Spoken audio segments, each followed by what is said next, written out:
Unit Assessment, Grade 4, Unit 2. Listen as your teacher reads the selection, then answer the questions that follow.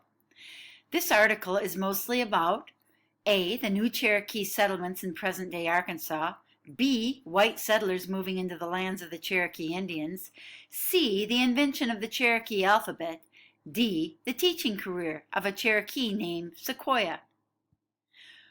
Number 2, which word from the article helps explain what settlement means? Communities, messages, Cherokee, or living?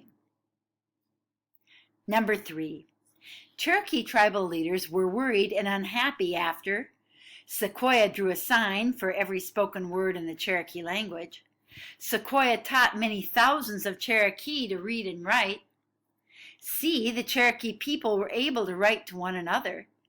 D, the Cherokee were pushed from their land in the southeastern United States. 4, the author probably wrote this article to F, entertain readers with a story about talking leaves.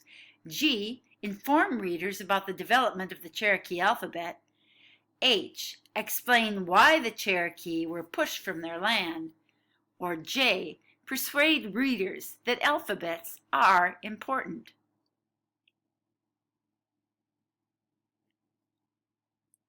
Read this selection, then answer the questions that follow it. A friend of nature. Rachel Carson grew up on a farm in Pennsylvania. When Rachel was a child, she and her dog Candy took long walks through the woods and fields near the farm.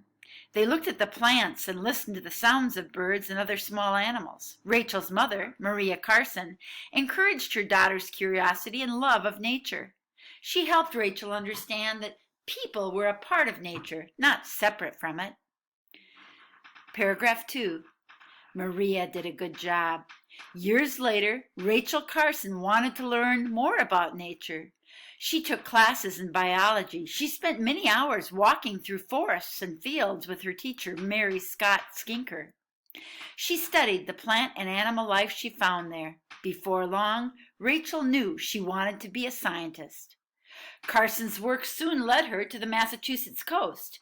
She had never before seen the ocean. It was so different from the woods and fields of her Pennsylvania childhood.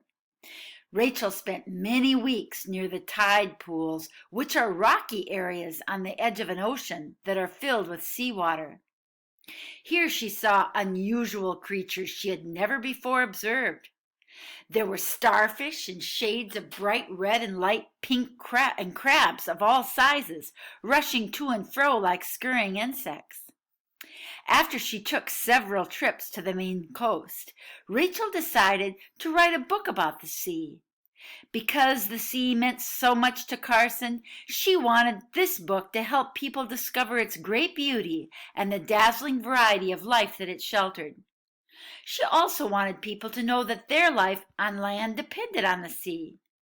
One of Rachel's friends was an artist named Bob Hines. He drew many beautiful pictures for this book. Throughout her life, Rachel Carson helped people to understand that they should work with nature, not against it. Later, she spoke out against people hurting the environment. She fought against the use of dangerous chemicals that could hurt the planet. One of her books made people aware of how important it is to protect the environment.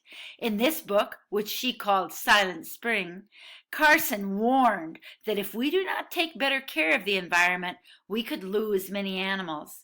The title suggested that we might have a spring season one day in which no birds could be heard because they had all died. At the time, some people accused Carson of making a mountain out of a molehill.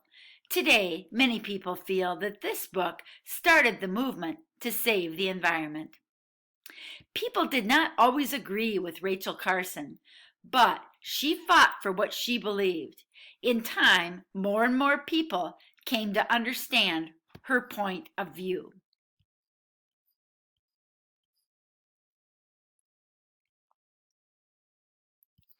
Read the chart below to answer the following question. Clue: the author does not tell a funny or suspenseful story. Clue: The author provides information about Rachel Carson.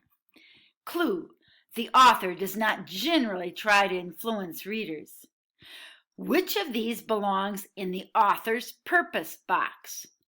Mostly to inform readers, mostly to entertain readers, mainly to persuade readers, mainly to persuade and entertain readers. 6. The idiom making a mountain out of a molehill in paragraph 6 means F, to make something that is serious seem very important, G, to make something that is not serious seem more important than it is, H, to make something that is not serious seem very funny, J, to turn a molehill into something much larger, like a mountain. 7. The literary device the author uses in paragraph 3 is onomatopoeia, personification, a metaphor, a simile. For this answer, remember you need to go back up here to look at paragraph 3. Paragraph 3 starts here. You want to look over that. Carson's work soon led her to the Massachusetts coast. She had never before seen the ocean. It was so different from the woods and fields of her Pennsylvania childhood. Rachel spent many weeks near the tide pools, which are rocky areas on the edge of an ocean that are filled with seawater. Here she saw unusual creatures she had never before observed. There were starfish in shades of bright red and light pink, and crabs of all sizes, rushing to and fro like scurrying insects.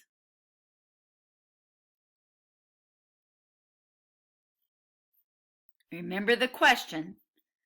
The literary device the author uses in paragraph 3 is onomatopoeia, personification, a metaphor, a simile.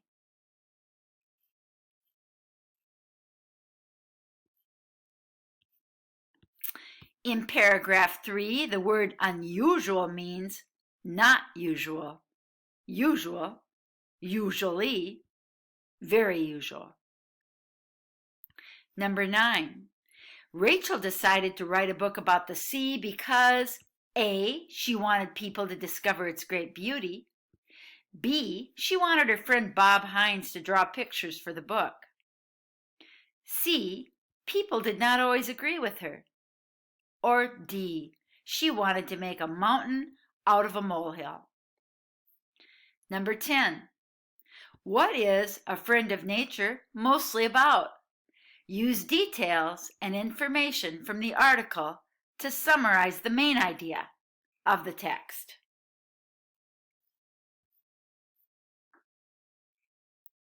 We'll pause here at the end of page 6.